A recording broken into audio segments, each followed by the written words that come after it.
दोस्तों, एक बार एक पंडित जी ने अपने एक पड़ोसी के पास 500 रुपया रख दिए। उन्होंने सोचा कि जब बेटी सियानी हो जाएगी, मेरी बेटी की शादी होगी, तो मैं ये पैसा पड़ोसी से वापस ले लूँगा। और फिर कुछ सालों के बाद जब बेटी सियानी हो गई तो पंडित जी उस पड़ोसी के पास गए और पड़ोसी से अपने दिए हुए पैसे वापस मांगे। लेकिन पड़ोसी ने उन्हें पैसा देने से इनकार कर दिया और बोला, आपने कब मुझे पैसा दिया था?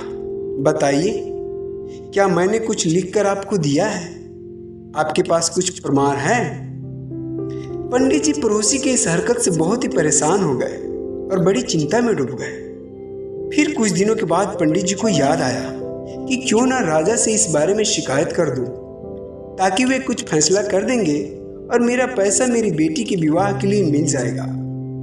फिर पंडित जी राजा के पास पहुंचे और अपनी सारी फरियाद राजा को सुनाई।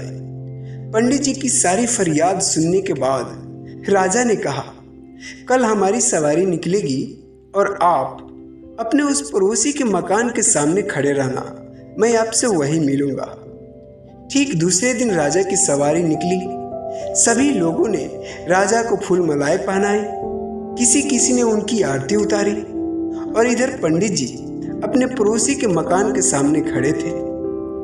फिर जैसे ही राजा ने पंडित जी को देखा तो उसने उन्हें प्रणाम किया और कहा, गुरुजी, आप यहाँ कैसे?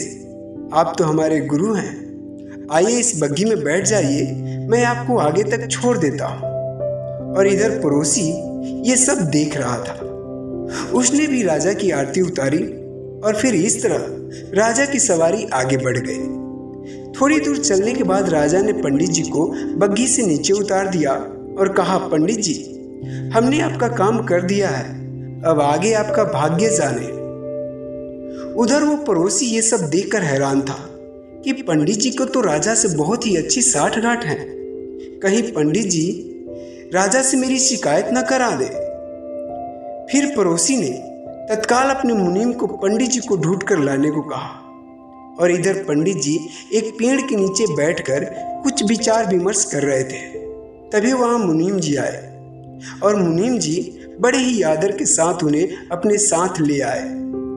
पड़ोसी ने आते ही पंडित जी को प्रणाम किया और बोला, पंडित जी, मैंने काफ़ी मेहनत की और पुराने खातों को देखा तो पाया कि खाते में आपका 500 रुपया जमा है और पिछले 10 सालों में ब्याज के 12,000 रुपये भी हो गए हैं। पंडित जी, आपकी बेटी भी तो मेरी बेटी जैसी ही है, अतः 1,000 रुपया आप मेरी तरफ से ले जाइए और उसे बेटी के शादी में लगा दीजिएगा। और इस प्रकार पड़ोसी ने पंडित जी को 13,500 रुपये देकर बड़े ही प्रेम के साथ वहां से विदा किया। तो दोस्तों, इस कहानी का तात्पर्य यह है कि मात्र एक राजा के साथ संबंध होने भर से हमारी विपदा दूर हो जाती है।